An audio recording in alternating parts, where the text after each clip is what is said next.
प्यारे बच्चों नमस्कार। स्वागत है आपका भारत के नंबर 1 एजुकेशनल प्लेटफॉर्म विद्याकुल पर।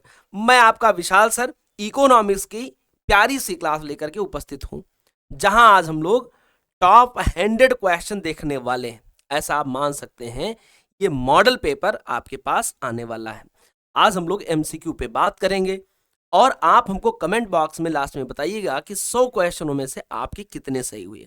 तो अब शुरू करते हैं बिना समय गमाए हुए। हम आपके सामने ये क्वेश्चन पेपर लेकर के उपस्थित हैं। ठीक है जी।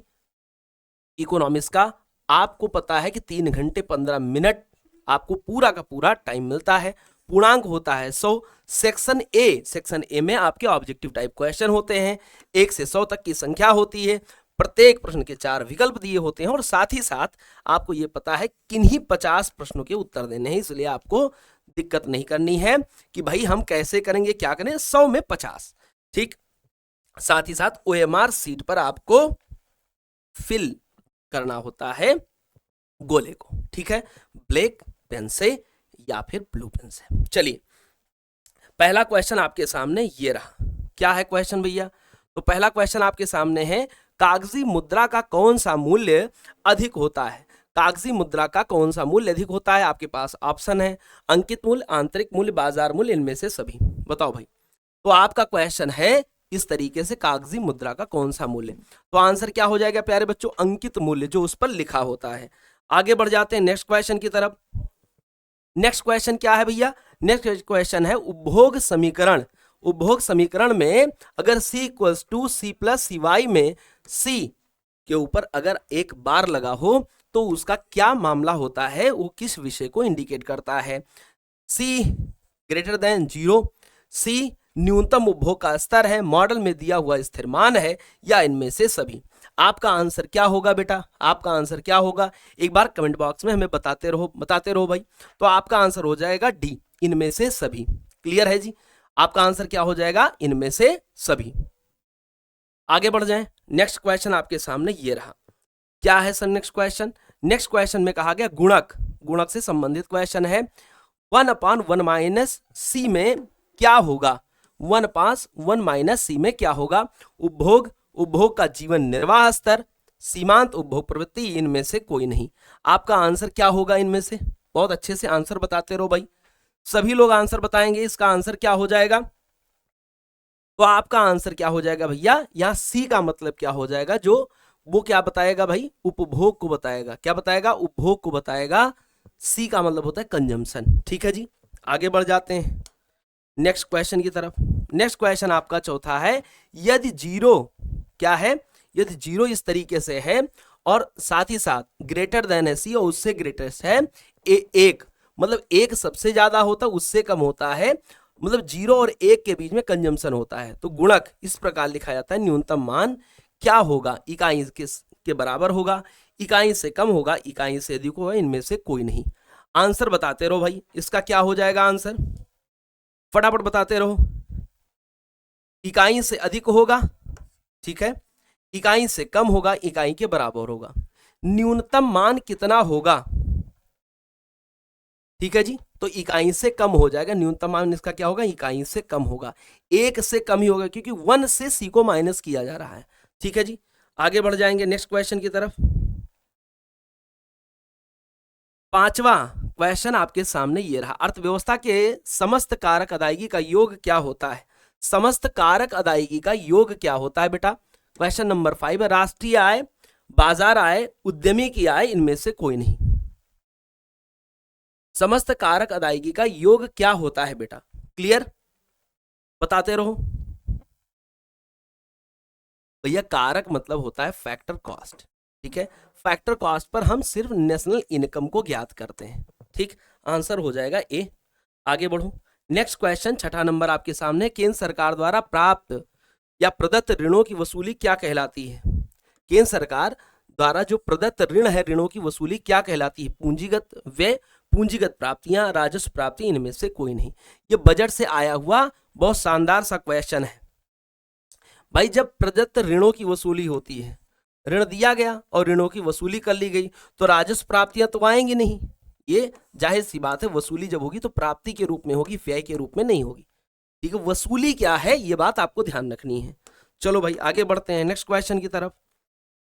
अपने क्वेश्चनों पर ध्यान रखिएगा कि भाई आपसे कितने क्वेश्चन बन पा रहे हैं। 7वां क्वेश्चन, अन्य बातें अगर सामान्य रहे, सेरिटस पैरिबस वाली बात, तो करों में कटौती उपभोग में क्या होता है?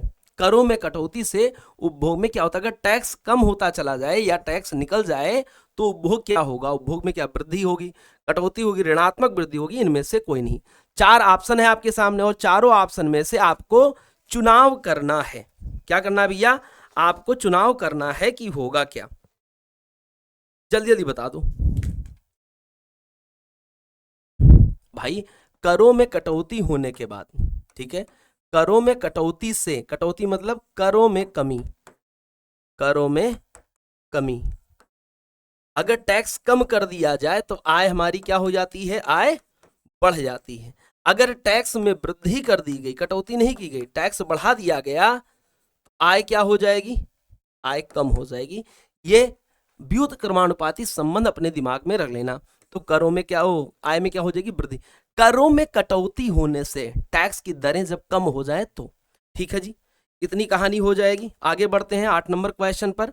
अब आपको समझ में आ रहा होगा कि आपकी स्थिति क्या है। ऐसे क्वेश्चन को देख के आपको अपनी स्थिति समझ में आ रही होगी। अंतरण गुणक का मान क्या होता है? अंतरण गुणक का मान क्या होता है ये बात बताओ हमको। ऑप्शन आपके सामने लगातार दिए हुए हैं।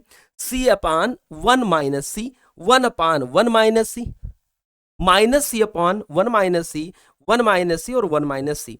आंसर बताओ इसका क्या होगा? गुणक का मान क्या होगा, वो भी अंतरण गुणक का मान क्या होगा? अंतरण गुणक अभी आप पढ़े हो, ठीक है, तो ऊपर की तरफ हम 1 मानते हैं, 1 माइनस सी, आप इसको ऐसे भी मान लेते 1 माइनस MPC।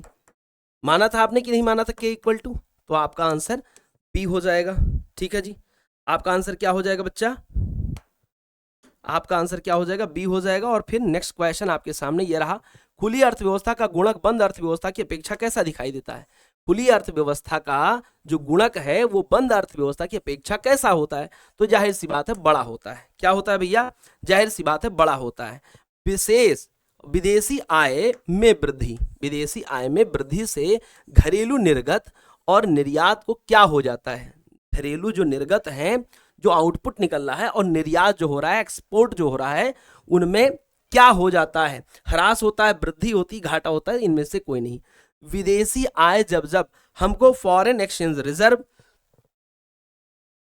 अगर हमको मिले, चाहे हम FPI की बात करें चाहे FDI की बात करें, अगर ये ज्यादा होता है तो निर्गतों में क्या? तो उत्पादन बढ़ता है, एक्सपोर्ट हमारा बढ़ता है, ठीक है, क्योंकि हमारा उत्पादन बढ़ता है बेटा। क्या क्या बढ़ता है? उत्पादन बढ़ता है।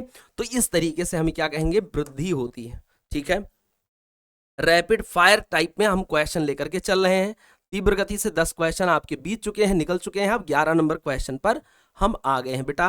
और 11वां क्वेश्चन आपके सामने ये रहा, यदि किसी ब्रेड का बाजार मूल्य 75 रुपए है और उसे बनाने में 50 रुपए मूल्य का गेहूं एवं अन्य मध्यवर्ती वस्तुएं प्रयुक्त हुई हैं, तो बेकर जो बनाने वाला है वो मूल्यवर्धित क्या होगा? मूल्यवर्धन क्या होगा? 75 रुपए बाजार मूल्य है इसका, ब्रेड का, और बनाने में 50 रुपए का सामग्री यूज हुई है। ठीक है, पूछा है मूल्यवर्धित क्या होगा? वैल्यू एडिशन वाली बात ये आपसे पूछ रहा है। क्या पूछ रहा है भैया? वैल्यू एडिशन की बात कर रहा है। क्या हो जाएगा भैया? तो भाई वैल्यू कितनी ऐड हुई? आपसे पूछ रहा है 50 रुपए लगते हैं, ये कॉस्ट प्राइस है, लगता है, और मार्केट प्राइस आपने पहले से डिसाइड कर रखा है 75 रुपए। फिर कहानी कितनी ऐड की आपने? तो इसमें जो बढ़ोतरी हुई वो कितनी हुई? 25 रुपए, और यही 25 रुपए आपका क्या हो जाता है? प्रॉफिट हो जाता है। ठीक है, तो वैल्यू एडिशन कितना हुआ? 25 रुपए। कहानी क्लियर हो गई। चलो आगे बढ़ते हैं हम लोग। 12 नंबर क्वेश्चन, यदि किसी फर्म का सकल घरेलू वर्धित जीवीए तो 12 नंबर, ठीक है, सकल मूल्य वर्धन जीवीए की बात करें, ग्रास वैल्यू एडिशन की बात करें, तो सिग्मा के रूप में आपसे पूछा जीवीए सभी फर्मों, सिग्मा मतलब सभी फर्मों का मूल्यवर्धन का योग क्या कहलाएगा? निवल मूल्यवर्धन, सकल घरेलू उत्पाद, मूल्यह्रास, या निवल। निवल और सकल को मैंने कहा है ग्रास और नेट के रूप में हम लोग देखते हैं।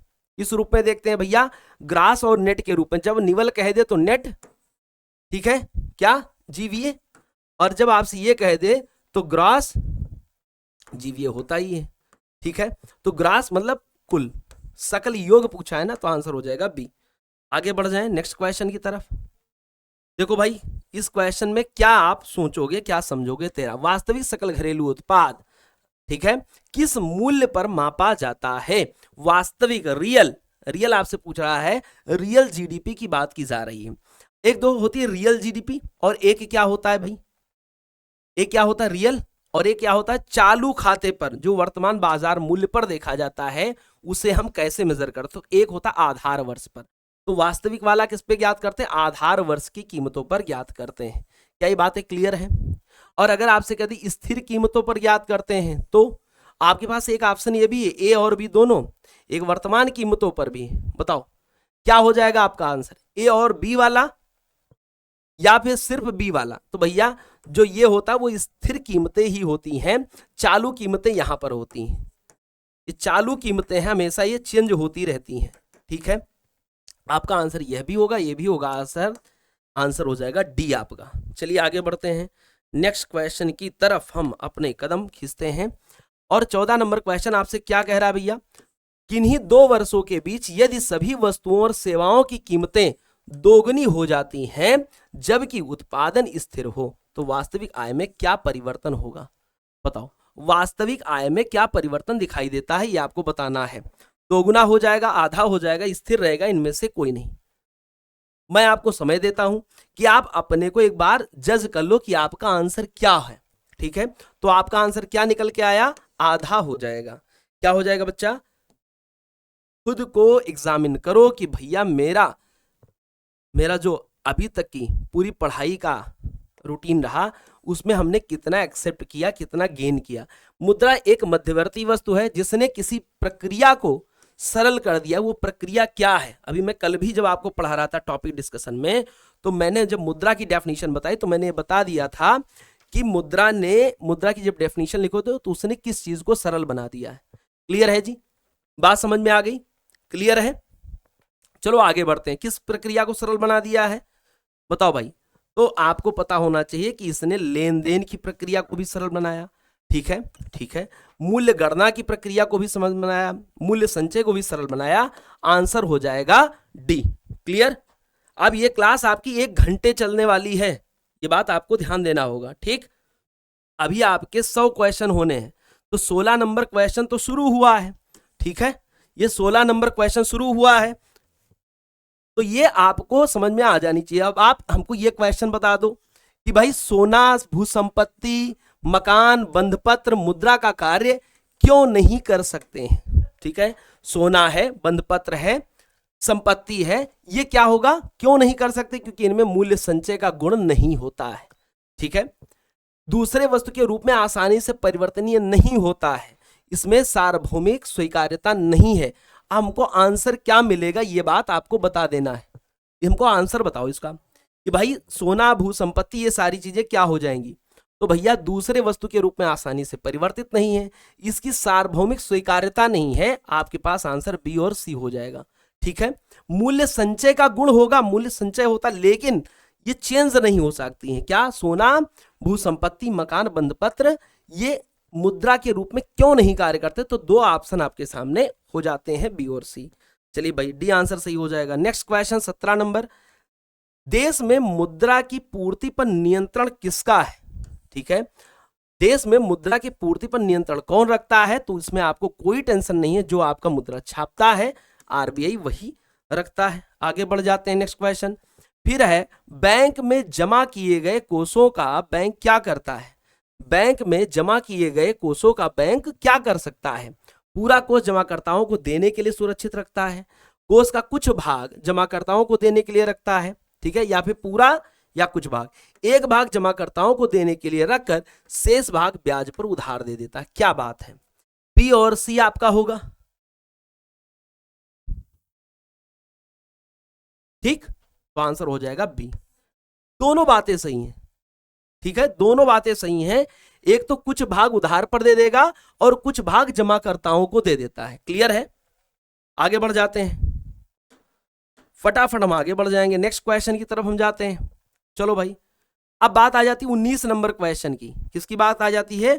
19 नंबर क्वेश्चन की। बैंक के कुल जमा का वह अंश जो बैंक जमाकर्ताओं के लिए नगद रखता है क्या कहलाता है? जो बैंक क्या करता है? नगद रखता है, क्या कहलाता है? यह बात सबसे इंपॉर्टेंट है। सांविधिक तरलता अनुपात, नगद आरक्षित जमा अनुपात, खुली बाजार क्रिया, इनमें से कोई नहीं। जो अपने पास नजदीक के रूप में रखता है।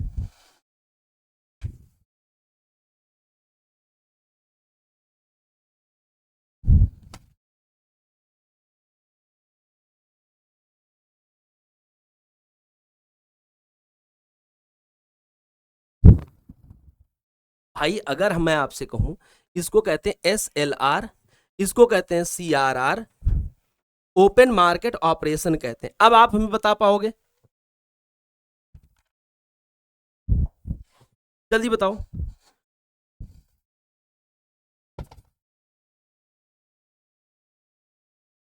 बोलो भाई, इसका आंसर क्या हो जाएगा मेरे लाल?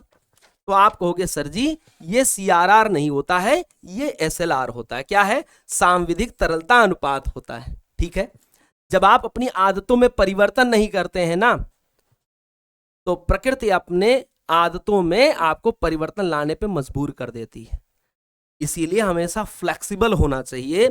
ये हमें महापुरुषों द्वारा और अपने ग्रंथों द्वारा ये समझ में आ जाता है। हमेशा फ्लेक्सिबल होना चाहिए।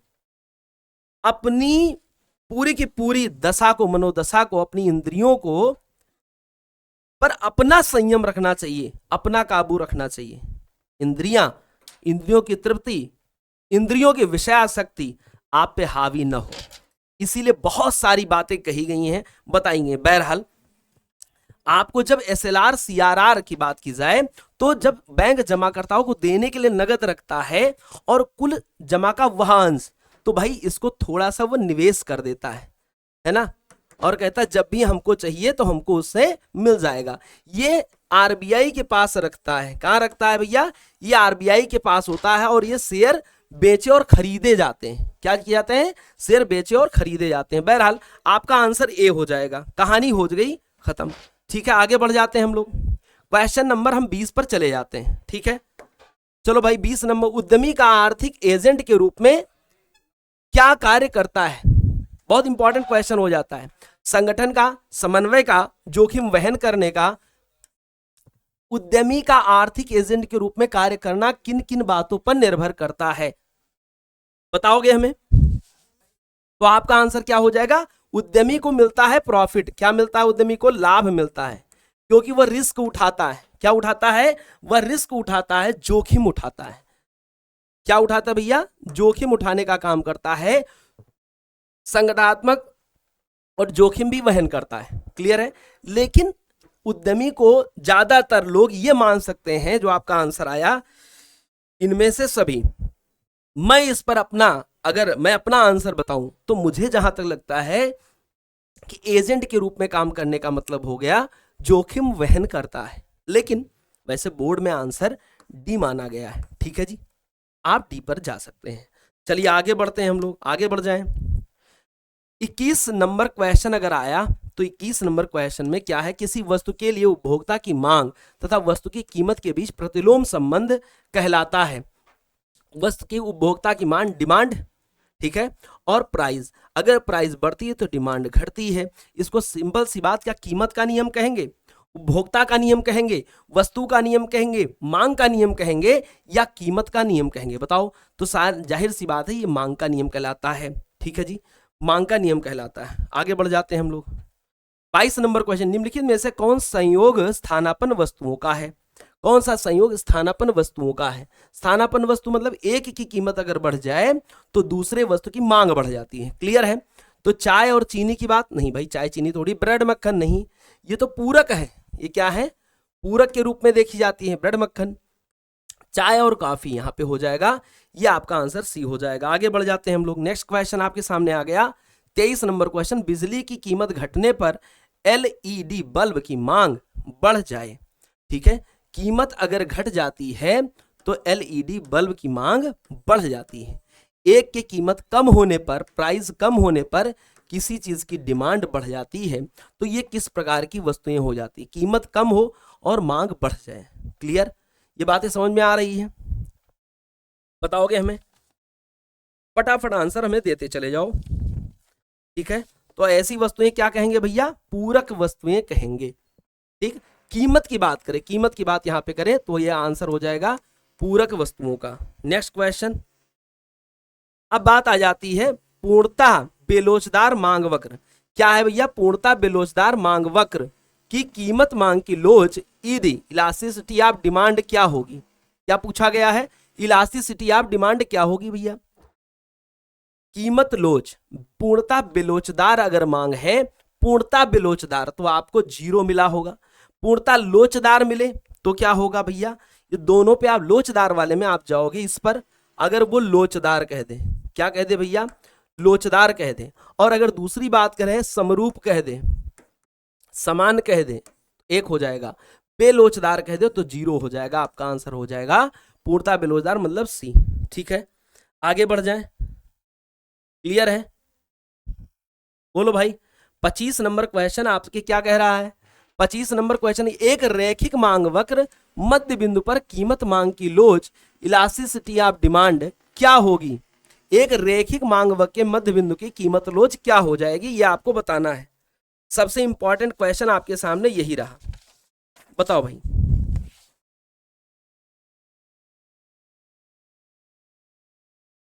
फटाफट इसके आंसर करते चले जाओ।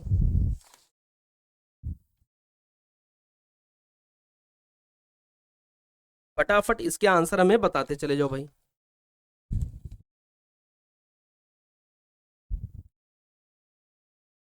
अब देखो, जब रैखिक मांग वक्र की बात करें तो आंसर हो जाएगा आपका 1। ठीक है, आंसर क्या हो जाएगा? 1 हो जाएगा। क्लियर है? अगर मैं नेक्स्ट क्वेश्चन की बात करूं, नेक्स्ट क्वेश्चन तो पूछा गया है सामान्य लाभ के संदर्भ में कौन कथन सही है? सामान्य लाभ के संदर्भ में कौन सा कथन सही है? ठीक है जी, सामान्य लाभ के संदर्भ में कौन सा कथन सही है? तो आप बहुत अच्छे से पढ़िए। यह फर्मों का न्यूनतम अपेक्षित लाभ होता है या अवसर लागत के बराबर होता है? सामान्य लाभ बराबर स्पष्ट लागत प्लस अवसर लागत, इनमें से सभी। जिन्होंने बहुत अच्छी पढ़ाई की हो गई बेटा, वही इनके आंसर दे पाएगा। जिन्होंने बहुत अच्छी तैयारी की होगी ना, उनके आंसर आ रहे होंगे। लेकिन अगर जब क्वेश्चन बनाने वाले की बात की जाए तो उसने बहुत समय निकाल करके क्वेश्चन बनाया होगा। ठीक है, तो इसलिए थोड़ी सी दिक्कतें तो होंगी। ये फर्मों का न्यूनतम अपेक्षित लाभ, देखो बेटा, सामान्य लाभ की बात परफेक्ट कंपटीशन मार्केट में की जाती है। हमने पढ़ाया था पीसीएम, फिजिक्स केमिस्ट्री मैथ नहीं, पीसीएम की बात की थी, परफेक्ट कंपटीशन मार्केट, पूर्ण प्रतिस्पर्धा बाजार। तो ये बात क्लियर हो गई। वहां न्यूनतम लाभ मिलता है। क्या मिलता है भैया? न्यूनतम लाभ की प्राप्ति होती है। अवसर लागत के बराबर होता है, अपॉर्चुनिटी कॉस्ट के बराबर होता है। सामान्य लाभ मतलब स्पष्ट लागत और औसत लागत दोनों को निकाल के बनाया जाता है। तो आपका आंसर हो जाएगा इनमें से सभी। क्लियर हो गया? चलो आगे बढ़ते हैं।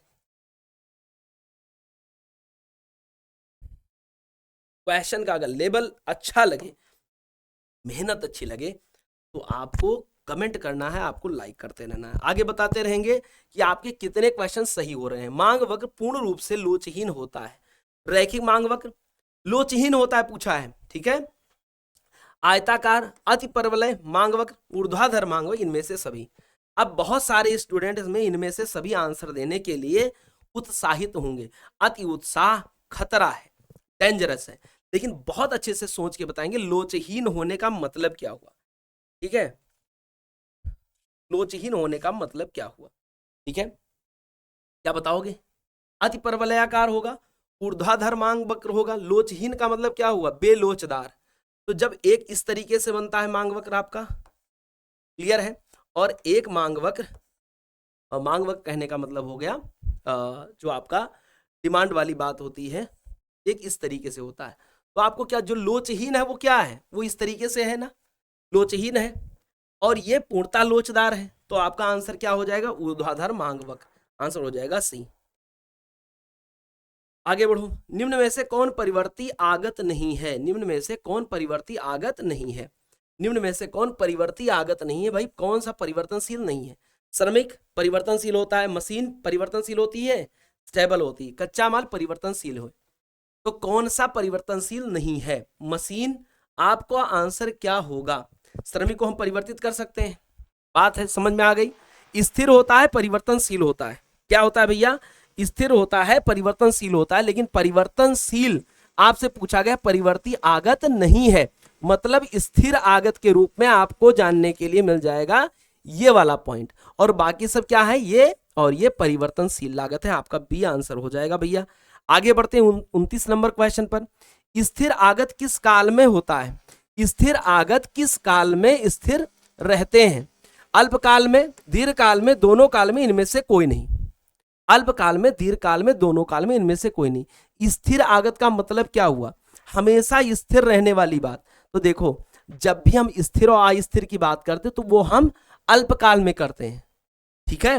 दीर्घकाल में जितने भी स्थिर होंगे वो सब अस्थिर हो जाएंगे, सबको हम चेंज करते हैं, पूर्णतः परिवर्तन आता है जितने भी साधन होते हैं।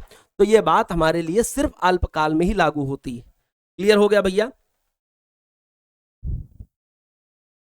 ठीक है, केवल अल्पकाल में। स्थिर आगतों की बात कब की जाती है?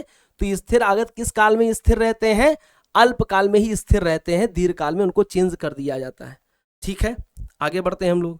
नेक्स्ट क्वेश्चन, परिवर्ती अनुपात के नियम में सीमांत उत्पादन में, परिवर्ती अनुपात का नियम और सीमांत उत्पादन में क्या परिवर्तन होता है?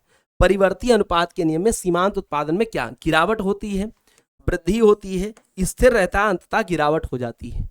परिवर्ती अनुपात का नियम याद है, लॉ ऑफ वेरिएबल प्रोपोर्शन की बात की जाती है। क्या है? Law of variable proportion. निरंतर गिरावट होती है, अंततः गिरावट हो जाती है। नियम में सीमांत उत्पाद में क्या होता है? तो देखो, वृद्धि गिरावट ये चलता है, लेकिन अंततः गिरावट हो जाती है। परिवर्ती अनुपात के नियम में अंततः गिरावट देखने को मिलती है। फिर नेक्स्ट क्वेश्चन आ गया, मांग वक्र की लोच की परिभाषा क्या है? परिभाषा पूछ ले, उसके सूत्र पूछ ले। यहां परिभाषा लिखी हुई है, वैसे ये पूछना चाह रहे हैं महोदय सूत्र। ठीक है, तो elasticity of demand is equals to delta Q होगा भाई, delta P into P by Q के रूप में होता है। ठीक, और इंटू हैंडल लगा दो तो प्रतिशत हो जाता है। तो क्या हो जाएगा? बी और सी वाले पे आप लोग जाना चाहोगे मेरे हिसाब से। डेल्टा क्यू अपॉन क्यू, भाई डेल्टा क्यू अपॉन क्यू भी होगा। क्लियर है? इसको जब हम इस तरह कर देते हैं तो डेल्टा पी अपॉन पी हो जाता है। तो delta Q upon Q, delta P upon P, ये वाला भी सही हो जाएगा। ठीक है जी, और delta Q Q, delta P P.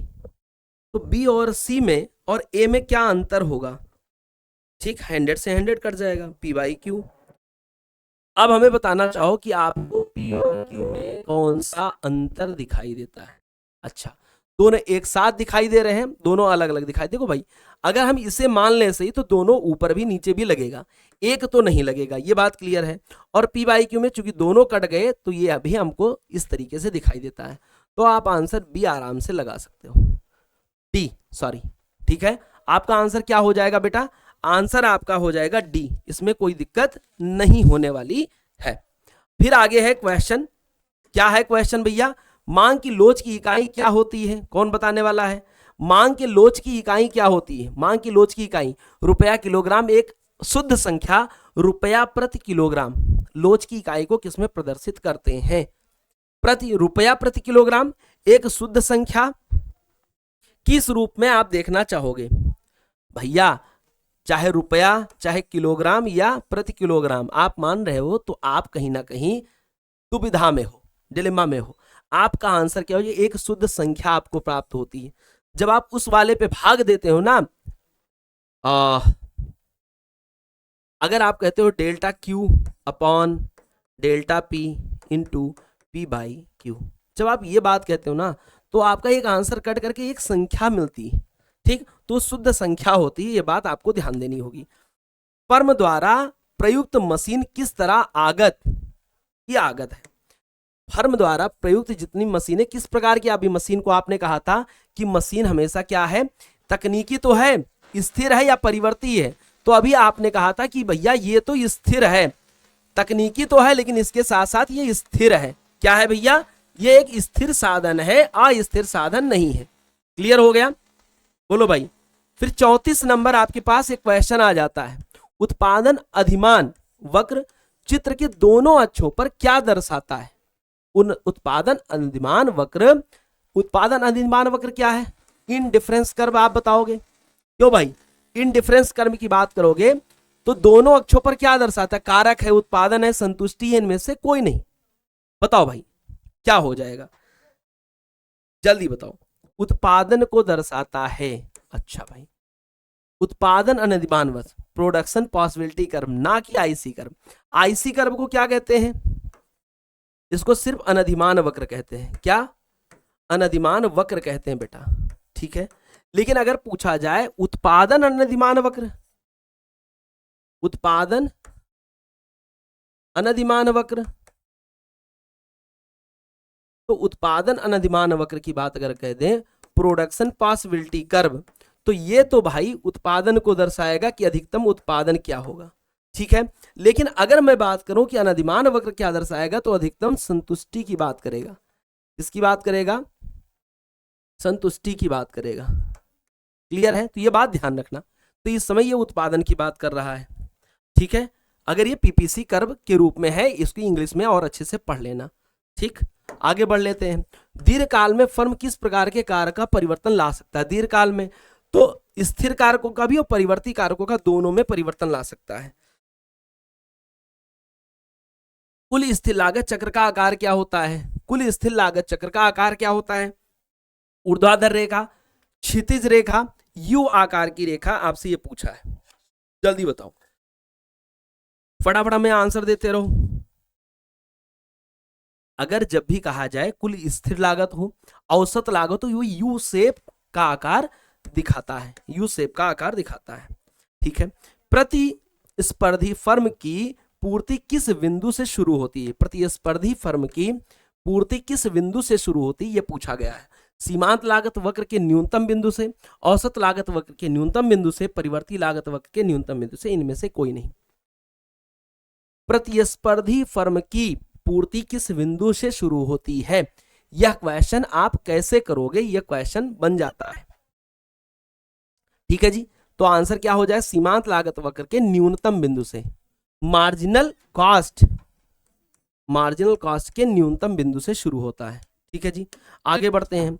यदि पूर्ति की मात्रा QS और मांग की मात्रा QD हो तो QS minus QD is greater than 0, 0 से बड़े हो जाते हैं। इसका आंसर क्या निकल के आएगा? यदि पूर्ति की मात्रा इस तरीके से और डिमांड की मात्रा इस तरीके से, तो इसका आंसर क्या होता है? क्या दर्शाएगा? क्या अधिमान दर्शाएगा, अधिपूर्ति दर्शाएगा? ध्यान रखना, अगर देखो सप्लाई से डिमांड माइनस की जा रही है और यह भी 0 से ज्यादा है, सप्लाई से डिमांड माइनस की जा रही, बहुत अच्छे से ध्यान देना, ऐसे क्वेश्चन आपसे पूछे जा सकते हैं, ठीक है। ठीक, सप्लाई ज्यादा है तो इसको हम कहेंगे अधिपूर्ति, अधिपूर्ति ज्यादा है, अधिपूर्ति से सप्लाई से डिमांड माइनस की जा रही, ठीक है जी। आगे बढ़े। 40 नंबर क्वेश्चन आपके सामने आने वाला है, लेकिन इससे पहले 39 नंबर क्वेश्चन देख लेते हैं। अगर आपसे पूछ लिया जाए कि न्यूनतम निर्धारित मूल्य, न्यूनतम निर्धारित मूल्य वस्तु और सेवा के लिए दिया जाता है किस प्रकार के? देखो न्यूनतम निर्धारित मूल्य को हमने बहुत डिटेल में पढ़ाया आपको, ठीक है। चाहे ऐप की बात करें चाहे वाईटी की बात करें, आपको इसका ग्राफ भी बताया। अब आप बताओगे, जैसे इसमें अभी ऑप्शन आपको खुद दिखेगा, मैंने कहा था एमएसपी भी जारी की जाती है बहुत सारी चीज़ों के लिए, ठीक है, या आपको जो कंट्रोल से आपको सामान मिलता है, मतलब जो खाद्यान्न मिलता है, क्या उस पर जारी की जाती है? तो आपको यही वो ऑप्शन भी देखे होंगे, चाय पत्ती है, गेहूं है, मजदूरी है, या बी और सी दोनों है। न्यूनतम निर्धारित मूल्य की ये बात कर रहा है, बताओ फटाफट बताना हमें। तो जब भी बोर्ड ज्यादातर ये क्वेश्चन देता है, लेकिन आप थोड़ा सा दिमाग लगाना जरूरत है कि इनमें से सभी बी और सी पर थोड़ा सा ध्यान देकर ही आप शिफ्ट हो। वैसे यहाँ पे आंसर बी और सी दोनों का है, ठीक है, आंसर हो जाएगा डी। 40 नंबर क्वेश्चन, किस बाजार में, किस प्रकार के बाजार में उत्पादन अधिक होता है और मूल्य कम होता है? उत्पादन अधिक हो जाए और मूल्य कम हो जाए। एकाधिकार, अल्पाधिकार, पूर्ण प्रतियोगिता, इनमें से सभी। अब बहुत सारे बच्चे ये कहेंगे सर अभी आपने ये बात कही थी, बोर्ड वाले में थोड़ा सा डी पे ज्यादा भरोसा करते हैं, जहां पे इनमें से सभी की बात की जाती है। लेकिन आप जानते हो जहां पर उत्पादक वर्ग ज्यादा होगा, जहां पर कंपटीशन ज्यादा होगा, वहीं पर आप ये भी देखोगे कि उत्पादन अधिक भी होगा और मूल्य कम होगा। क्यों? क्योंकि यह लाभ जो होता है वह सामान्य होता है। क्या होता है बेटा? लाभ जो होता है उसकी सामान्य स्थिति दिखाई देती है। क्या दिखाई देती है? लाभ की बहुत सामान्य स्थिति दिखाई देती है। क्लियर हो गया? चलो भाई आगे बढ़ जाएं हम लोग, नेक्स्ट क्वेश्चन की तरफ हम बढ़ते हैं। 41 नंबर क्वेश्चन आपको दिखाई देता है। 41 नंबर क्वेश्चन आपको दिखाई देता है, खुले बाजार की क्रियाएं क्या हैं? ओपन मार्केट ऑपरेशन किसे कहते हैं? बहुत अच्छे से विचार करना। बैंक द्वारा सरकारी बॉन्ड की खरीद, बैंक द्वारा सरकारी बॉन्ड का विक्रय, केंद्रीय बैंक द्वारा व्यावसायिक बैंकों को ऋण प्रदान करना। अब बताओ आप में खुले बाजार की क्रिया किसे कहते हैं? भाई व्यावसायिक बैंकों को ऋण प्रदान करने की कहानी क्यों कहोगे?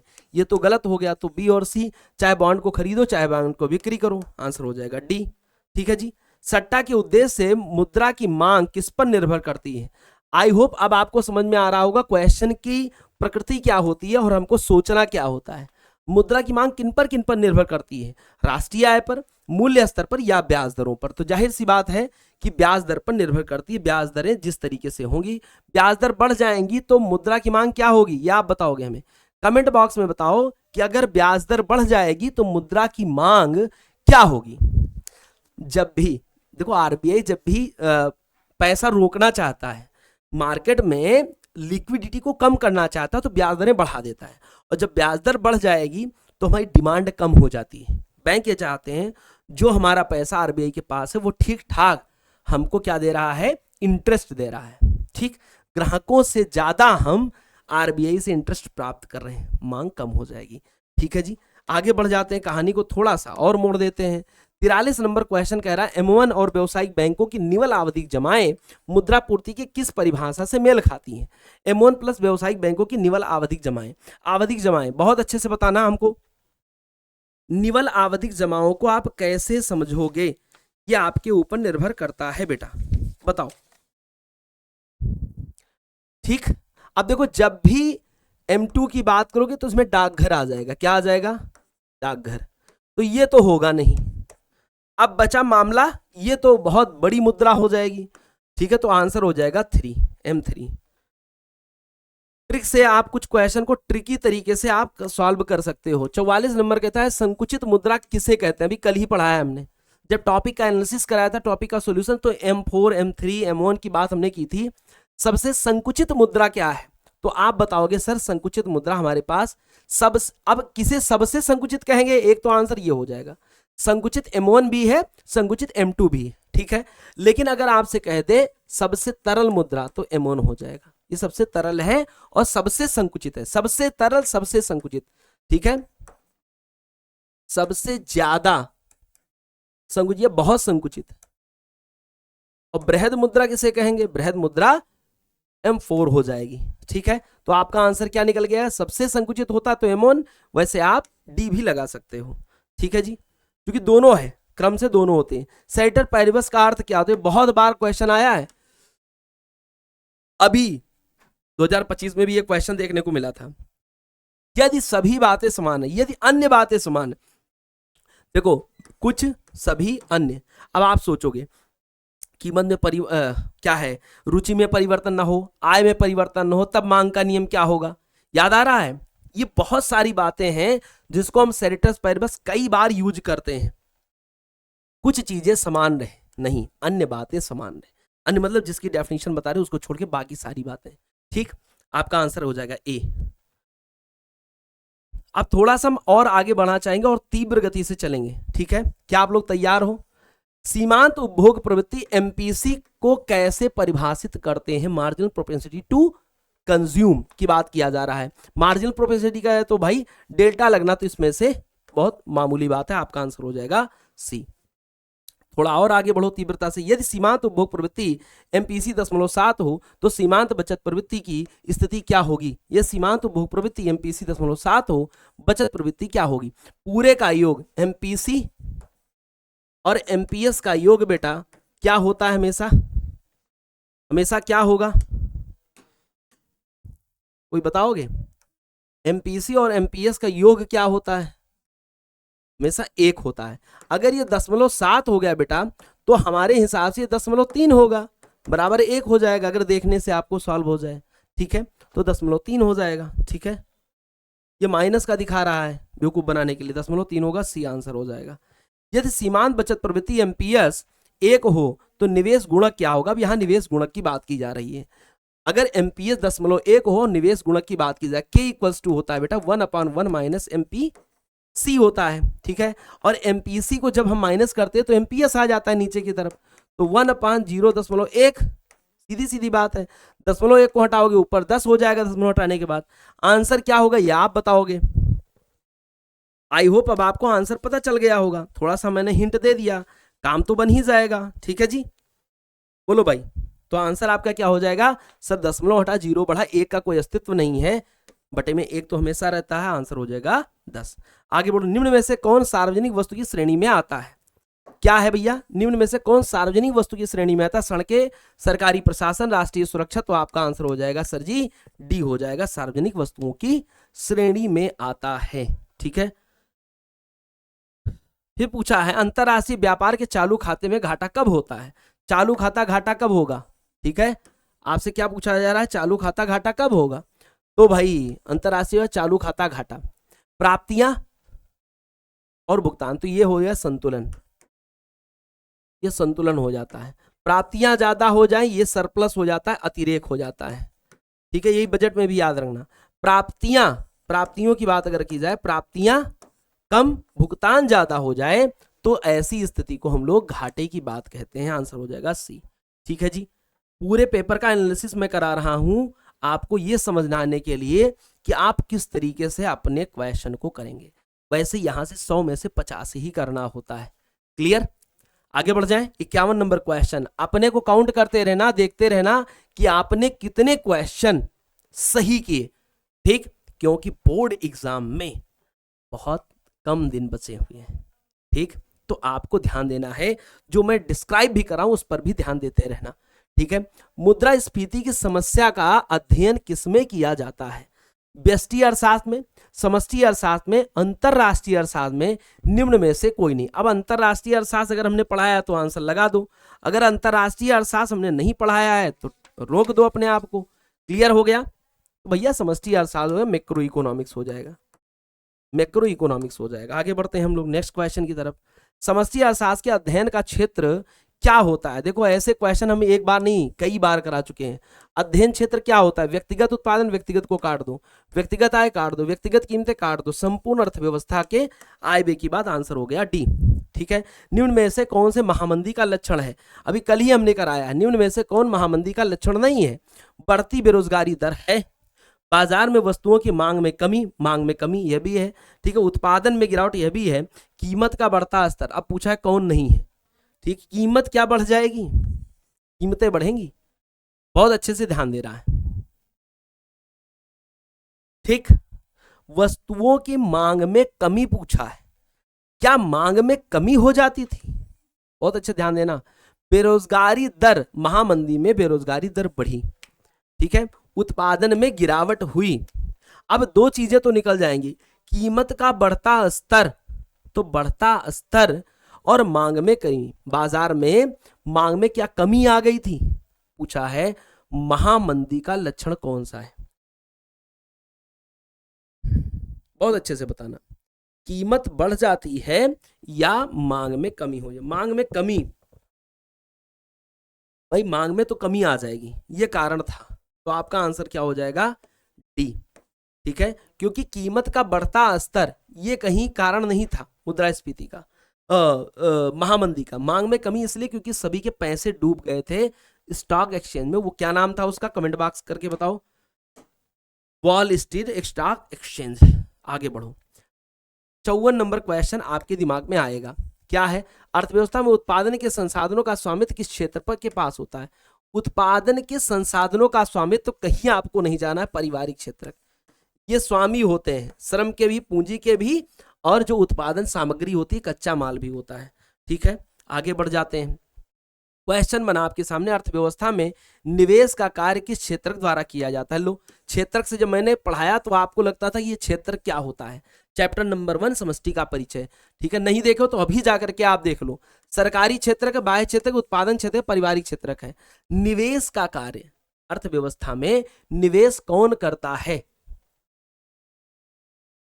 फटाफट बता दो, निवेश कौन करेगा? तो जो फर्म होगा, वो करेगा, सरकारी क्षेत्र करेगा, ये बड़ी बात हो जाती है। ठीक, देखो सरकार भी निवेश करती है, क्लियर है। जब हम कहते हैं C plus I plus G, तो ये व्यय ही तो कर रहे होते हैं, ये भी निवेश करता है। ये हम उपभोग कर रहे होते हैं, निवेश भी होता है। ये गवर्नमेंट का भी व्यय होता है, ठीक है, किस क्षेत्र द्वारा किया जाता है। फर्म भी करता है, ऐसी बात नहीं है, लेकिन सरकार भी कहीं ना कहीं निवेश करती है। वैसे इसके आंसर यह भी सही है, यह भी सही है, लेकिन मेरा अपना मानना है कि भाई इस पे लगा दो, फर्म निवेश करती है, ठीक है। लेकिन जब राष्ट्रीय आय के रूप में देखोगे तो सरकार भी निवेश कर रही होती, ये आपका ऑप्शन है। अब आपके ऊपर है कि आप इसका आंसर क्या लगाते हो मेरे लाल, ठीक है। फिर है 56, ठीक है। मैं आपको इसीलिए दुविधा में नहीं रख रहा हूं, आपको ये बता रहा हूं मैं क्या सोचता हूं, जितना मेरा अनुभव है और बोर्ड क्या कह रहा है, ठीक है। बाकी गाइड की बुकें तो आपको मिसगाइड करती ही रहती हैं। यह आपकी अपनी कहानी है कि आप किस पर ट्रस्ट कर रहे हो, क्या सोच रहे हो, आपने क्या पढ़ा है। निम्न में से कौन सा सरकार की भूमिका नहीं है। देखो एक साथ क्वेश्चन, कानून लागू करना, ठीक है, आधारभूत संरचनाओं का निर्माण करना, ठीक है, लाभ कमाना, लाभ कमाना ये तो सरकार का थोड़ी काम है, सामाजिक कल्याण का कार्य करना, आंसर हो गया C। ये तो आप लोग वैसे मार दोगे, धुआं धुआं कर दोगे। निम्न में से कौन पूंजीगत वस्तु नहीं है, आपसे क्या पूछा गया है, पूंजीगत वस्तु नहीं है, पूंजीगत वस्तु नहीं है। औजार, उपकरण, मशीन, इस्पात की चादर। तो पूंजीगत वस्तु जो निर्माण करने में हमारे क्या हो, महत्वपूर्ण भूमिका अदा करे, ये मध्यवर्ती है, इंटरमीडिएट गुड्स है, मध्यवर्ती वस्तु है, ठीक है जी, ये मध्यवर्ती वस्तु है। आगे बढ़ जाते हैं, नेक्स्ट क्वेश्चन। अर्थव्यवस्था में उत्पादित सभी अंतिम वस्तु तथा सेवाओं का सामान्य मापदंड, अर्थव्यवस्था में उत्पादित सभी अंतिम वस्तुओं तथा सेवाओं का सामान्य मापदंड क्या होता है, ये पूछा गया है। टन में, गिनती की संख्या में, लीटर में, मुद्रा में। गिनती की संख्या भी, ये भी क्वेश्चन आया था, जल्दी बताओ। एक संख्या होगी, एक मुद्रा होगी, किस रूप में, सेवाओं को।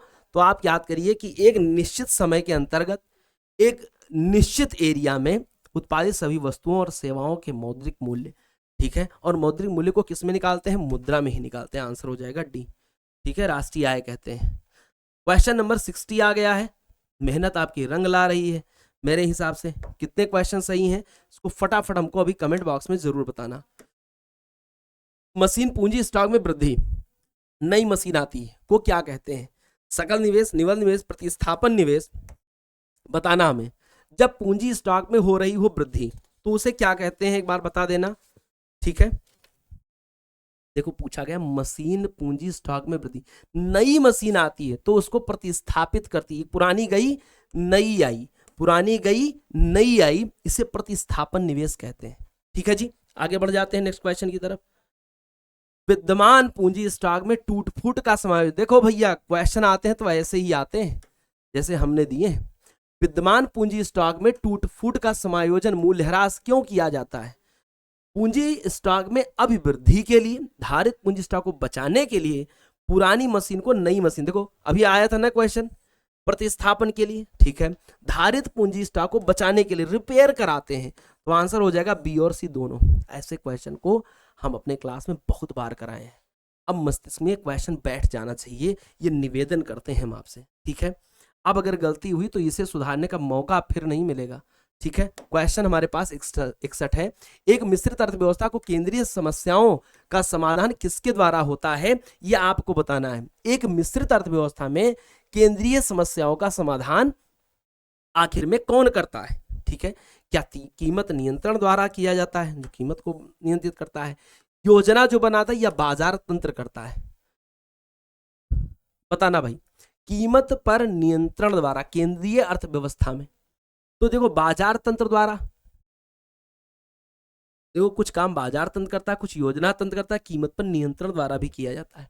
आपके मन में इसका आंसर क्या उठ रहा है आप हमें जरूर बताना। लेकिन यह भी क्वेश्चन, ऐसे क्वेश्चन जब जिसके ऑप्शन इस तरह दिए होते हो ना, वो आपको दुविधा में डाल देता है, ठीक। अब दुविधा है या असुविधा है, यह आपके ऊपर डिपेंड करेगा, ठीक। तो मेरे हिसाब से इनमें से सभी, एक तो आंसर ये होता है, ठीक है, कि भाई जो कीमत नियंत्रित करता है वह भी कर सकता है। कीमत नियंत्रित कौन करता है, तो कीमत पर नियंत्रण अगर पूर्ण प्रतिस्पर्धा में जाए तो बाजार करता है मांग और पूर्ति द्वारा। उसमें योजना तंत्र भी, जो योजनाएं बनाता है संगठन, जिसको कहते हैं इंस्टीट्यूशन कहते हैं, फर्म कहते हैं, वह, ठीक है। और या फिर यहां पर योजना तंत्र मतलब सरकार भी का नाम ले सकते हो। अब वो पूछना क्या चाह रहा, थोड़ा ये डीपली में एनालिसिस का विषय बन जाता है, ठीक है। आप इसमें डी भी लगा सकते हो, वैसे आप इसको यहां पर भी लगा सकते हो कि भाई योजना तंत्र भी। ऐसे आपको कम से कम इस पूरे के पूरे मॉडल में 100 क्वेश्चन में 10 क्वेश्चन मैं आपको दिखाऊंगा कि इस तरीके से दुविधा वाले हैं जिसके आंसर बोर्ड ने कुछ और जारी किए हैं, ठीक। बहरहाल आपके सामने मैंने पूरी बात ओपन करके रख दी है, आपके ऊपर डिपेंड करता है, शायद ही कोई ये बात आपको बताए, ठीक है। विश्व की सभी अर्थव्यवस्थाएं कैसी अर्थव्यवस्थाएं? विश्व की सभी अर्थव्यवस्थाएं किस प्रकार की अर्थव्यवस्था है? पूंजीवादी, समाजवादी है, मिश्रित, इनमें से कोई नहीं। फिर देखो ऐसे क्वेश्चन अगर आपसे पूछा जाए, ठीक है, विश्व की अधिकतर अर्थव्यवस्थाएं, ठीक है, तो किधर की ओर जाना चाह रही हैं? पूंजीवादी की तरफ या समाजवादी की तरफ? तो ज्यादातर अर्थव्यवस्थाएं पूंजीवाद की तरफ जा रही हैं, जहां पे सब लोग लाभ कमाना चाहते हैं। किधर जाना चाहते हैं? लाभ कमाना चाहते हैं, ये इंपॉर्टेंट बात है। और लाभ कमाने के लिए उनके पास जितने भी साधन है, संसाधन है, वो खुद मूल्य डिसाइड करते हैं, वस्तुओं का मूल्य भी डिसाइड करते हैं, पारितोषिक भी वही डिसाइड करते हैं। तो ये कहानी आपको समझ में आनी चाहिए। कुछ लोग इसको मिश्रित बता देंगे, मिश्रित बहुत कम है, भारत उसका इकलौता एग्जाम्पल भी आपको दिखाई देता है, ठीक है।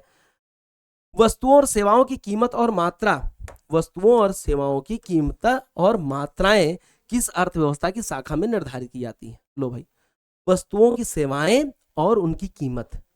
कुछ लोग आदर्शनात्मक पर चले जाएंगे, भाई आपका मन है आप कहीं भी जा सकते हो। कुछ लोग वेस्टी पर चले जाएंगे, क्लियर है? तो वेस्टी पर जाने वाले मेरे हिसाब से सही हैं, ठीक है। वैसे आदर्शनात्मक विश्लेषण भी अपने ऊपर अलग से बात करता है। आदर्शवाद कहता पूर्ण रोजगार हमेशा बना रहता है, ठीक है, बाजार हमेशा संतुलित तो होता है। क्या ऐसा होता? नहीं होता है।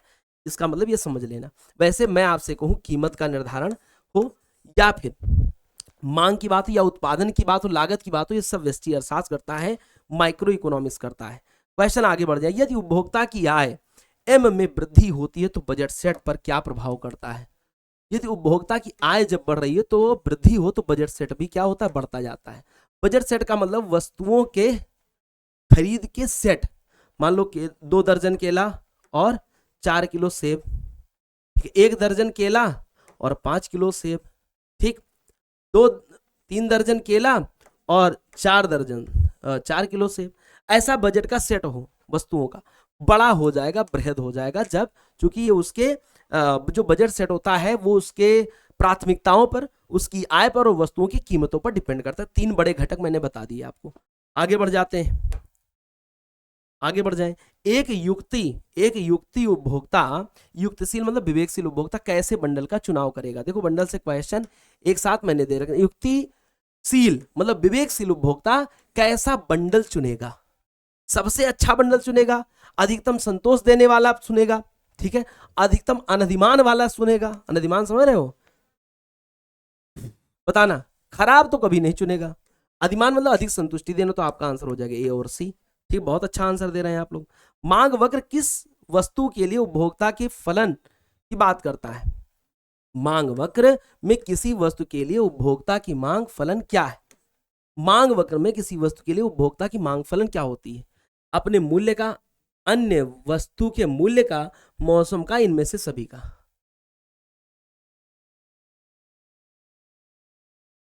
बताना।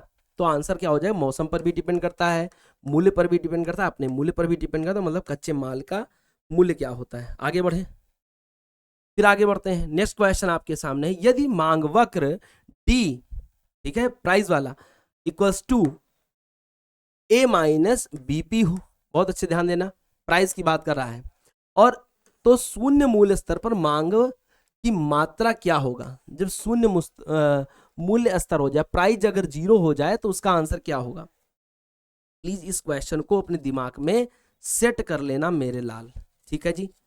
जब इसमें से, जब ये 0 हो जाता है भैया, जब ये 0 हो जाए, पी और पी अगर 0 कर दें तो ये तो 0 हो गया, तो आपका आंसर क्या हो जाएगा? ए। आंसर क्या हो जाएगा भैया? ए हो जाएगा, शून्य मांग होने पर। सीधी सीधी बात है। चलो भाई आगे बढ़ते हैं नेक्स्ट क्वेश्चन की तरफ। ऐसी वस्तुएं जिनकी मांग की मात्रा आय की दिशा में, आपकी दिशा में नहीं, आय की दिशा में, ऐसी वस्तुएं जिनकी मांग की मात्रा आय की दिशा में गति करती हैं क्या कहलाती हैं? मतलब यदि आय बढ़ रही है बेटा तो मांग बढ़ती है, जिन वस्तुओं की मांग में वृद्धि हो जाए तो ऐसी वस्तुएं सामान्य वस्तुएं कहलाती हैं।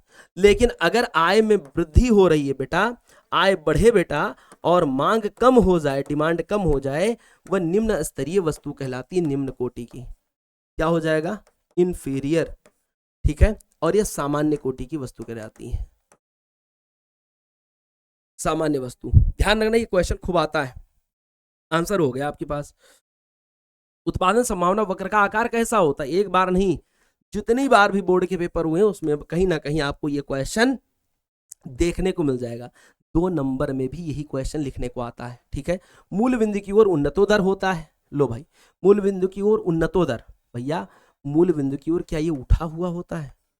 उन्नतोदर, मैं उत्पादन संभावना वक्र बना रहा हूं, मूल बिंदु की ओर ये उठा हुआ है थोड़ी ना है, ये तो आईसी कर्व होता है। नतोदर का मतलब अवनतोदर, जी हाँ, ये कॉनकेव होता है। क्या होता है? कॉनकेव होता है बेटा। आंसर हो जाएगा बी। और थोड़ा रैपिड फायर खेलते हैं। उत्पादन संभावना वक्र के नतोदर आकार का कारण क्या है? अब आप बताओ, उत्पादन संभावना वक्र के नतोदर कॉनकेव होने का कारण क्या है? बढ़ती अवसर लागत, घटती अवसर लागत, सामान्य अवसर लागत? तो आपका आंसर क्या है? बढ़ती अवसर लागत। ठीक है, फिर आगे बढ़ते हैं। नेक्स्ट क्वेश्चन आपके सामने है, किस आर्थिक परिस्थिति में उत्पादन एवं रोजगार, किस आर्थिक परिस्थिति में उत्पादन एवं रोजगार का स्तर गिर जाता है? ठीक है, वो आर्थिक परिस्थिति जो उत्पादन और रोजगार दोनों गिर जाए। ठीक है, जब हमारे पास मुद्रास्फीति होती है। अरे मुद्रास्फीति में उत्पादन क्यों गिर जाएगा भाई? ठीक है, लिखा है इनमें से सभी। आंसर बताओ फटाफट, हमें आंसर बता दो, आप क्या चाहते हो? विश्व आर्थिक महामंदी 29 अक्टूबर इसका सबसे बड़ा उदाहरण है। ठीक है, यहां महामंदी आई थी, ऐसे ही याद रखा करो। एक दो एग्जाम्पल अपने दिमाग में सेट कर लो जिससे आपको कभी कंफ्यूजन ना हो। समस्या अर्थशास्त्र के अभिकर्ता क्या करने का प्रयास करता है? अभिकर्ता लाभ कमाने का, जनता के कल्याण को अधिकतम करने का, आर्थिक एजेंट के रूप में लक्ष्य को प्राप्त करने का। भाई जो एजेंट होता है, अभिकर्ता होते हैं जो उसको आगे बढ़ाने का काम करते हैं। आर्थिक एजेंट, अभिकर्ता, एजेंट लक्ष्य की पूर्ति का। ठीक है, आर्थिक एजेंट के लक्ष्य की पूर्ति का काम करते हैं। ठीक है, आगे बढ़ जाओ। किस अर्थव्यवस्था में निजी स्वामित्व होता है? भाई निजी स्वामित्व की बात कहूं, मिश्रित अर्थव्यवस्था निजी स्वामित्व हो गई। पूंजीवादी अर्थव्यवस्था क्या कहता है? निजी स्वामित्व की बात करता है। क्या क्या चीजें डिसाइड करता है? उत्पादन कैसा होगा, उत्पाद के मूल्य क्या होंगे, हम कॉस्ट कितनी लगेगी, इंटरनल कॉस्ट, किसको कितना पारितोषिक देंगे, ये सब यही डिसाइड, क्योंकि इनको सबसे ज्यादा लाभ प्राप्त करने के उद्देश्य से काम करना पड़ता है। 74 नंबर को, पूंजीगत वस्तुओं के उत्पादन में विस्तार से वृद्धि होगी। पूंजीगत वस्तुओं के उत्पादन में विस्तार से वृद्धि होगी। कब होगी? अर्थव्यवस्था की उत्पादन क्षमता के आधार पर, उत्पादित वस्तुओं में और आय में, या इनमें से सभी। भाई अगर पूंजीगत वस्तुएं हमारे पास ज्यादा हैं, औजार हथियार और कैपिटल एक्सपेंडिचर हमारे पास ज्यादा हो रहा है, तो हमारे पास उत्पादन भी बढ़ेगा, उत्पादित वस्तुओं में भी वृद्धि होगी और फिर रोजगार भी बढ़ेगा। तो अर्थात इनमें से सभी। आंसर आपका टी फॉर दरभंगा हो जाएगा। ठीक है, नेक्स्ट क्वेश्चन हमारे पास 75 नंबर आ गया है। Economic consequences of the peace किसके द्वारा लिखी गई पुस्तक है? अब ये तो आप बता ही दोगे, इसे तो हमको पढ़ने की जरूरत नहीं है ना। दो पुस्तकें the theory of employment interest and money, the theory of employment interest and money, इस विद्वान ने लिखा है, इसलिए आपको इस विद्वान का नाम कभी नहीं भूलना चाहिए। भूल जाओगे? नहीं भूलोगे। John Maynard Keynes. उत्पादन विधि द्वारा घरेलू आय की गणना में, उत्पादन विधि द्वारा घरेलू आय की गणना में किसे जोड़ते हैं? उत्पादन विधि में उत्पादन को, मूल्यवर्धन को, आय को। ये सिंपल सा क्वेश्चन है, तो इसमें किसको आप जोड़ोगे? मूल्यवर्धन को भी हम जोड़ते रहते हैं। भाई अगर हमारे पास 75 रुपए है, अभी हमने बताया था 50 रुपए में इंटरनल कॉस्ट है और प्लस 25 रुपए बढ़ाकर हम लाभ लेते हैं, तो हमको क्या देखना पड़ता है? मूल्यवर्धन को, उत्पादन को। ठीक है, आपके पास आंसर आ गया होगा। निम्न में से कौन मुद्रा का गुणक का सही परिमाप है? निम्न में से कौन मुद्रा गुणक की सही परिभाषा है? M मुद्रा का स्टॉक है और H उच्च शक्तिशाली मुद्रा है। अब देखो मुद्रा का गुणक आपको बताना है बेटा, मुद्रा का गुणक आपको बताना है। गुणक में हमेशा बटे में आंसर होगा, M/H हो जाएगा। क्या हो जाएगा? M/H हो जाएगा। M क्या है? मुद्रा का स्टॉक है और H उच्च शक्तिशाली मुद्रा है। आंसर की तरह आगे बढ़ो। 78 नंबर क्वेश्चन, निम्न में से कौन सरकार का बैंकर है? अब इस क्वेश्चन के लिए तुमको तो जद्दोजहद नहीं करना पड़ेगा। सरकार का बैंक एक ही बैंक है जो केंद्रीय बैंक है, RBI। ठीक है जी, आगे बढ़ जाते हैं। नेक्स्ट क्वेश्चन, निम्न में से किस वित्तीय निवेश की ब्याज दर सबसे अधिक होती है? बताओ भाई। मांग जमा, आवधि जमा, उधार जमा, राष्ट्रीय बचत पत्र। मैंने आपको सभी प्रकार पढ़ाए। क्या पढ़ाया हमने? सभी प्रकार पढ़ाए। अगर आप बताओ फिक्स डिपॉजिट, रिकरिंग डिपॉजिट, एक चीज होता है FD, एक होता है RD, फिर होता है एक सेविंग डिपॉजिट होता है, फिर एक होता है करेंट डिपॉजिट। तो सबसे ज्यादा इसकी होती है मैक्सिमम इंटरेस्ट रेट। क्लियर है? तो आवधिक जमाएं, जिसको आप कहते हैं आवधिक जमाएं। ठीक है, सावधि आवधिक जमाएं। B। आगे बढ़ते हैं। तरलता पास में ब्याज दर का मान क्या होता है? बताओ। तरलता पास में ऊंचा होता है, कम होता है, न्यूनतम होता है? तो भैया तरलता पास में जब फंसते हैं तो ब्याज दर हमारे पास उसके बाद क्या कर दी जाती है? कम कर दी जाती है। ठीक। फिर पूछता है कि सीमांत उत्पादन वक्र और औसत उत्पादन वक्र का आकार क्या होता है? तो एक ही आंसर है। बहुत बार सब लोग क्या दे देते हैं भैया? उल्टे आकार का, सीधे आकार का, वैसे यू आकार का होता है। ठीक है, अंग्रेजी के यू आकार का होता है। आगे बढ़ जाओ। मैंने भी इससे पहले भी बताया था आप लोगों को क्वेश्चन सॉल्व करते हुए। यदि कुल उत्पादन लागत TC टोटल कॉस्ट और टोटल वेरिएबल कॉस्ट, ठीक है, वेरिएबल कॉस्ट कुल स्थिर लागत हो तो समीकरण क्या होगा? Total cost equals to total variable cost total fix cost. आपको आंसर इन्हीं पे लगा देना है। ठीक है जी। वैसे टोटल फैक्टर कॉस्ट निकालते समय PC इधर चला जाएगा तो ये भी सही हो जाएगा। वेरिएबल कॉस्ट निकालते समय TC माइनस FC हो जाएगा तो ये भी सही हो जाएगा। तो आपका आंसर इनमें से सभी हो जाएगा। इसलिए सभी आंसरों को देखना जरूरी होता है। नेक्स्ट क्वेश्चन आपके सामने 83 नंबर है भैया। निर्गत Q1 एवं आपसे अगर पूछा जाए कि Q1-1 इकाइयों की कुल उत्पादन लागत क्रमशः 50 रुपए, ध्यान रखना Q1 50 रुपए और 40 रुपए Q1-1 रुपए हो तो सीमांत लागत क्या दर्शाएगा? सीमांत लागत जैसे आपसे पूछा गया है सीमांत उपयोगिता, याद है TN equals to N-1 minus जब किया गया था। इसमें से किसको घटाओगे भैया? फटाफट आंसर में दे दो। सर जी 50 रुपए से 40 रुपए घटा देंगे। कहोगे 50 रुपए से 40 रुपए हम घटा देंगे, ऐसे आप कहोगे। ठीक, -1 तो 50 माइनस क्या कहोगे? 50 माइनस 40। ठीक है जी, क्या कहोगे? 50 रुपए माइनस 40 रुपए। क्लियर? तो आपका आंसर आ जाएगा 10 रुपए। आगे बढ़ जाओ नेक्स्ट क्वेश्चन की तरफ। सीमांत लागत वक्र और औसत लागत वक्र वो किस बिंदु पर काटता है? सीमांत लागत वक्र, औसत लागत वक्र वो मार्जिनल कॉस्ट और औसत लागत एवरेज कॉस्ट को किस बिंदु पर काटता? उच्चतम बिंदु पर, निम्नतम बिंदु पर, बढ़ते हुए क्षेत्र में निम्न में से कोई नहीं। फटाफट आंसर बता दो। तो आंसर क्या हो गया? न्यूनतम बिंदु पर काटता है। देखो जब लागत वाला आप पढ़ोगे लाभ अधिकतमीकरण, उसमें दूसरे टाइप का वक्र बनता है। यहां पर कर्व दूसरे टाइप का बनेगा। एक हम ग्राफ वाला लेकर के आएंगे जो ग्राफ का स्पेशल क्लास होगी, जिसमें आप ग्राफ समझ लेना। इस बाजार में अनेक विक्रेता और अनेक खरीददाता होते हैं। अनेक विक्रेता, अनेक, कुछ की बात ही नहीं की तो आपका हो जाएगा पूर्ण प्रतियोगिता बाजार। अनेक विक्रेता, अनेक क्रेता। फिर यदि PE संतुलन कीमत हो, यदि PE संतुलन कीमत, E मतलब इक्विलिब्रियम, और PM बाजार कीमत हो तो अधिपूर्ति की स्थिति कब उत्पन्न होगी? अधिपूर्ति मतलब क्या हो गया? संतुलन कीमत से ज्यादा। क्या हो जाए? संतुलन कीमत से अगर ज्यादा की बात कर ली जाए। ठीक है भैया, संतुलन हो जाएगा, PE संतुलन हो जाएगा, संतुलन ज्यादा नहीं, ये आपका आंसर हो जाएगा C। ठीक है जी। अधिपूर्ति की बात की है, सप्लाई ज्यादा होने की बात कही है। 87 नंबर क्वेश्चन, यदि किसी संतुलन की स्थिति में पूर्ति, यदि किसी संतुलन की स्थिति में पूर्ति वक्र दाईं ओर शिफ्ट करता है तो नए संतुलन मूल्य एवं मात्रा में क्या परिवर्तन दिखाई देगा?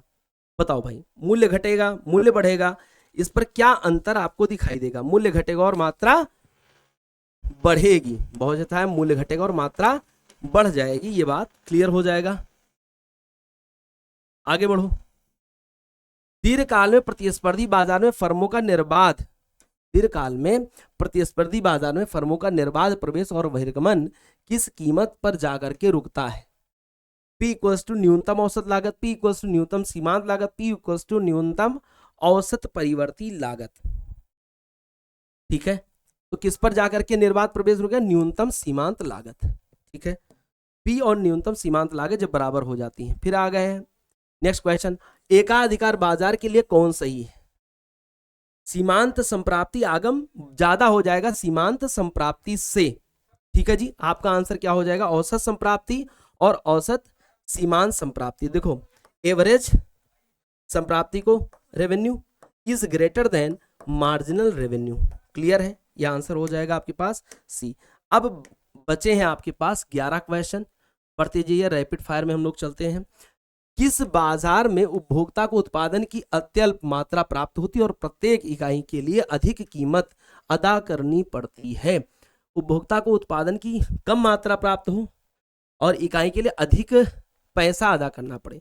मेरे हिसाब से आपको ये पता होगा ये पूर्ण प्रतियोगिता बाजार नहीं होगा, पहला तो ये कट जाएगा। एकाधिकार वाले में क्या होगा कि इससे ज्यादा कुछ होगा ही नहीं, क्योंकि दूसरा कोई ऑप्शन है ही नहीं आपके पास। ठीक है, एकाधिकार जैसे आप रेलवे की बात करते हो, आप विद्युत की बात करते हो, बिजली सप्लाई जितने रुपए में सरकार देगी आपको लेना पड़ेगा, कोई और है ही नहीं।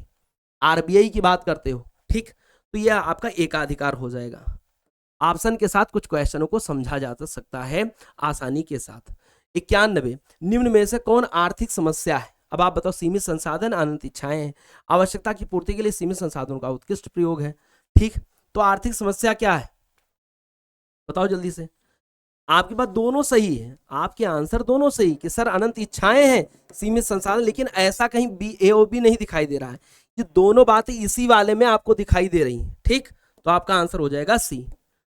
नेक्स्ट आपका क्वेश्चन है 92, उत्पादन संभावना वक्र की ढाल को सीमांत उत्पादन परिवर्ती रूपांतरण दर या सीमांत अवसर लागत कहते हैं। ठीक है, सीमांत अवसर लागत बढ़ने से उत्पादन संभावना की सीमा का आकार क्या होता है? मूल बिंदु की ओर उन्नतोदर होगा, मूल बिंदु की ओर उन्नतोदर होगा, या फिर सीधी रेखा में होगा? बताओ भाई। तो भाई नतोदर होता है, सामान्य सी बात है, मूल बिंदु की ओर नतोदर होता है, या पहले जानते हो, अभी ये क्वेश्चन हम लोग स्टार्ट में किए हैं। उत्पादन संभावना वक्र किसी एक बिंदु का चयन अर्थव्यवस्था की किस केंद्रीय समस्या का हल करता है? एक बिंदु पर अगर चयन हो जाए तो वो किसकी बात करता है, आपसे ये पूछा जाता है। ये उत्पादन संभावना वक्र किसी एक बिंदु का चयन करें, मान लो इस बिंदु की बात करिए, इस बिंदु की, ए और बी की, तो अधिकतम उत्पादन की बात करें, क्या उत्पादन किया, कैसे, किसके लिए उत्पादन किया जाए? तो ऑप्शन में आपके पास ए और सी है। क्या है ऑप्शन?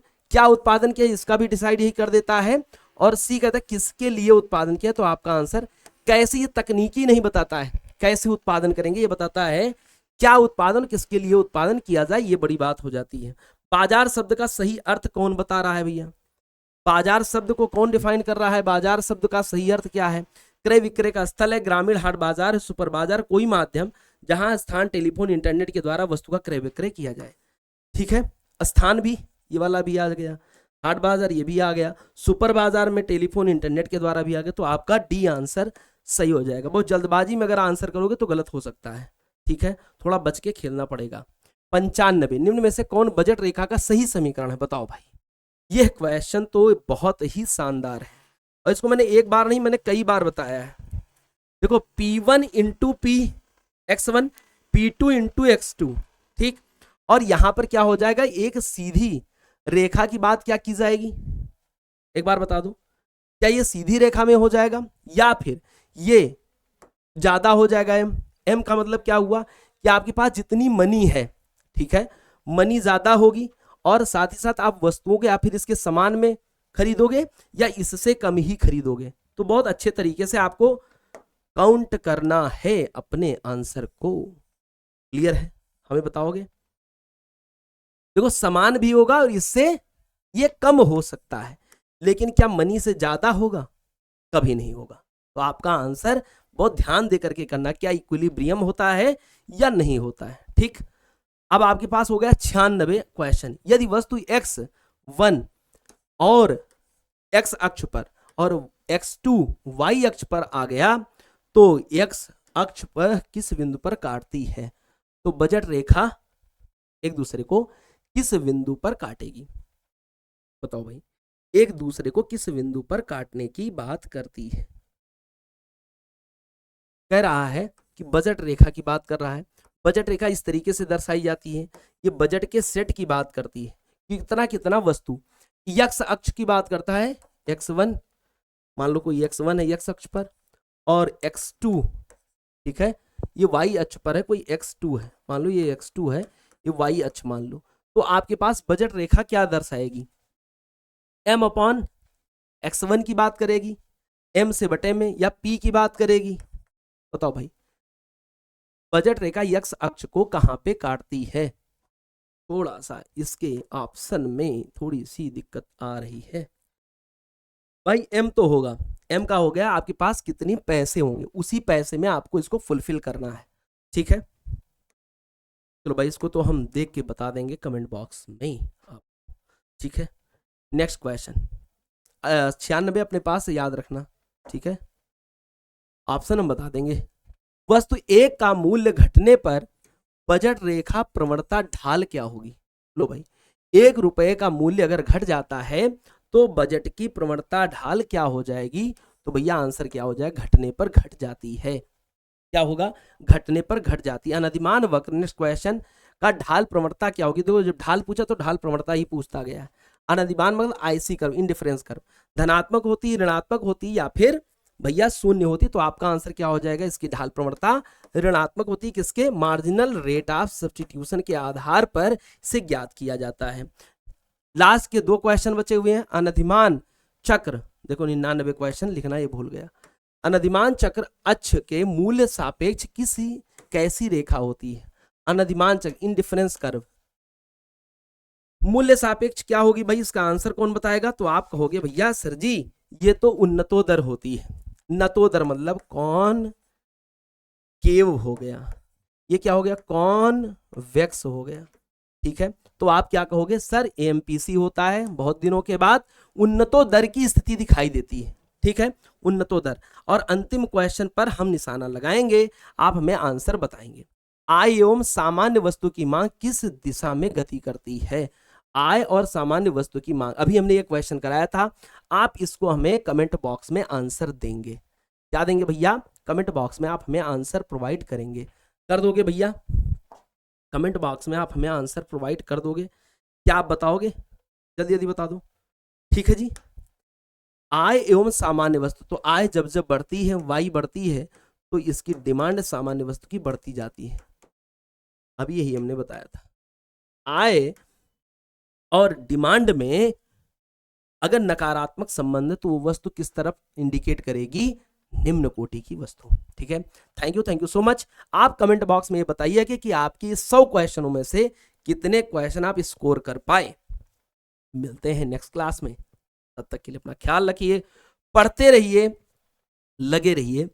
आप जरूर अपना मुकाम हासिल करेंगे, आप अपना नाम रोशन करेंगे, आप टॉपर बनेंगे। बहुत बहुत धन्यवाद। कमेंट बॉक्स में अपना अंक बताइएगा कि आपने कितना अंक हासिल किया। Best of luck, Radhe Radhe.